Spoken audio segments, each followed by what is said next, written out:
उस आदमी ने फ्रिज का दरवाजा खोला, बर्फ से ठंडा मिनरल वाटर की बोतल निकाली और अपने सुंदर चेहरे पर घूंट घूंट कर पी गया। वह सोच रहा था कि शहर को क्या हो गया। रातों रात तापमान अचानक 51 डिग्री सेल्सियस की हवा ने पल भर में समुद्र तट पर मौजूद सभी लोगों को बर्फ की मूर्तियों में बदल दिया। उसी समय जापान में अचानक विशाल बर्फ की मूर्तियां गिरी, जिससे सभी इमारतें चकनाचूर हो गयी। सड़कें भागते हुए लोगों और वाहनों से भर गयी। हालांकि मध्य पूर्व में हालात और भी भयावह हो गए। शुष्क रेगिस्तान में सुनामी आ गई और ऊंटों ने कभी सोचा भी नहीं था कि वे समुद्र में डूब जाएंगे। फिर एक विशाल लहर पूरी धरती पर फैल गई। अचानक वैश्विक स्तर पर इतनी प्राकृतिक आपदाएं क्यों आने लगी? दरअसल 2 साल पहले बढ़ते वैश्विक तापमान के कारण लगातार प्राकृतिक आपदाएं आने लगी।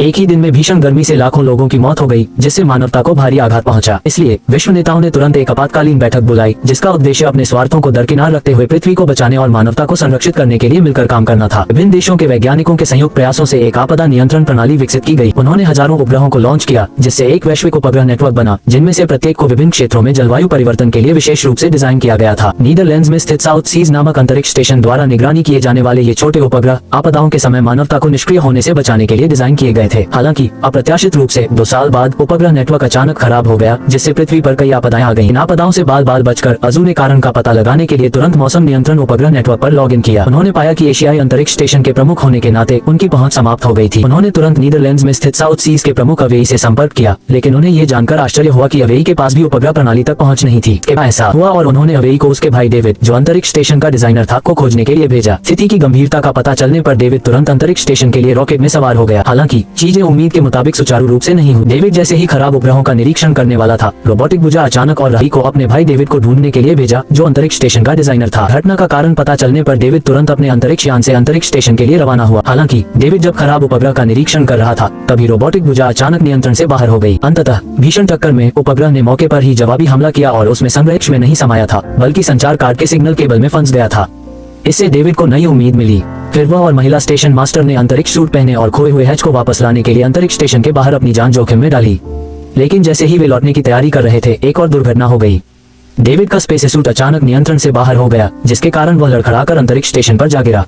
अंततः अचानक हुए ढहने के प्रभाव से उसके हाथ में मौजूद हैच दूर जा गिरा। एक नाजुक क्षण में डेविड के पास ईंधन पैक को खाली करने का जोखिम अपने सामने चिकने सौर पैनल को घूरता रहा।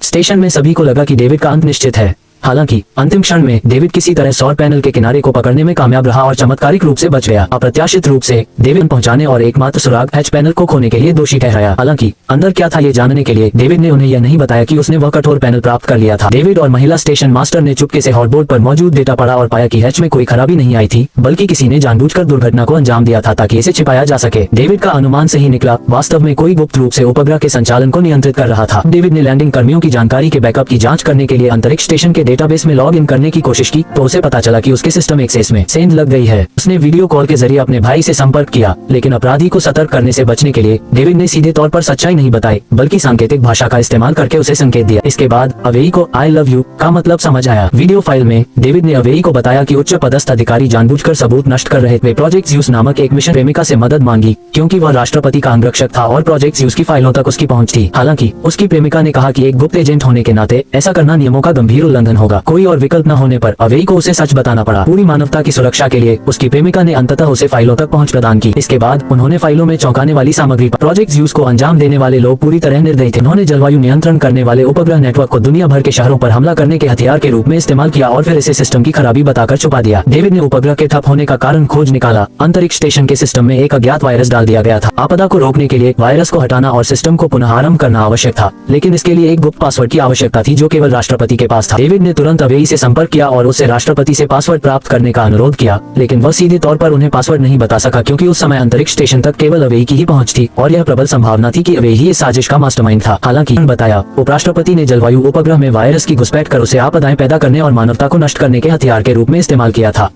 चूंकि राष्ट्रपति के पास अंतरिक्ष नेटवर्क को पुनः आरंभ करने और वायरस को विकसित करने का अंतिम पासवर्ड था, इसलिए उपराष्ट्रपति उन्हें मारना चाहते थे। हालांकि जैसे ही डेविड हुआइंग उतरे, भाषण स्थल अचानक एक भीषण बिजली से जगमगा उठा। इस भयावह दृश्य को देखकर राष्ट्रपति ने अवेई की बातों पर विश्वास करना घुमाया, गाड़ी को पीछे किया और फिर अपनी पिस्तौल निकालकर दुश्मन पर अंधाधुंध गोलियां चलाईं। अपने प्रतिद्वंदी को सफलतापूर्वक हराने के बाद उसने तेजी से और शानदार ढंग से यूटर्न लिया।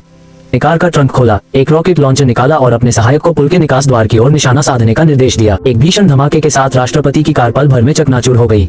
हालांकि जैसे ही उपराष्ट्रपति पिस्तौल हाथ में लिए जांच करने आगे बढ़े, उनकी महिला अंगरक्षक ने अचानक उन्हें पीछे से पकड़ लिया। पता चला कि उन्होंने आगे होने वाले हमले की आशंका पहले ही भांप ली थी और कार से बाहर निकलकर ऑटोमेटिक ड्राइविंग फंक्शन चालू कर दिया था। फिर उन्होंने उपराष्ट्रपति को फोन किया। तभी आवेई को एहसास हुआ कि उसने जिन रिश्तेदारों को भेजा था वे कभी वापस नहीं लौटेंगे और उसे इस बात का बेहद पछतावा हुआ, लेकिन डेविड ने उसे दोष नहीं दिया। उसने कहा कि यह उसका अपना फैसला था। डेविड के बोलते ही अंतरिक्ष स्टेशन का अलार्म फिर बज उठा और आत्मविनाश का क्रम उल्टी गिनती में प्रवेश कर गया। डेविड ने तुरंत सभी कर्मचारियों को सुरक्षित स्थानों पर पहुंचाया और उन्हें एस्केप पॉड्स में बिठाकर अंतरिक्ष स्टेशन से निकल गया। डेविड नियंत्रण कक्ष में प्रवेश करने ही वाला था कि उसने पाया कि महिला स्टेशन प्रबंधक अभी तक नहीं गई थी। उसकी मदद से डेविड ने अंतिम कोड सफलतापूर्वक अपलोड कर दिया और पूरी दुनिया को कवर करने वाले उपग्रह एक एक करके बंद होने लगे।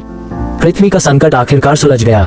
हालांकि इससे पहले कि सभी राहत की सांस ले पाते, अंतरिक्ष स्टेशन ने आत्मविनाश मोड शुरू कर दिया। जैसे ही अंतरिक्ष स्टेशन टूटना शुरू हुआ, सब लोग चुप हो गए। तभी कर्मचारियों ने अंतरिक्ष से गिरते मलबे से एक चमकदार उल्कापिंड निकलते देखा। जूम करके देखने पर पता चला कि वह एक उपग्रह था। स्टेशन के आत्मविनाश से पहले डेविड को डेक पर एक उपग्रह मिला था। उसने और स्टेशन की महिला प्रबंधक ने कई बाधाओं को पार करते हुए इस छोटे उपग्रह के अंदर छिपकर विस्फोट होते अंतरिक्ष स्टेशन से बच निकले। बाद में एक अंतरिक्ष यान ने उन्हें ढूंढ लिया और सफलतापूर्वक बचा लिया। मानवता को बचाने वाले नायकों को सुरक्षित लौटते देख अंतरिक्ष स्टेशन पर मौजूद सभी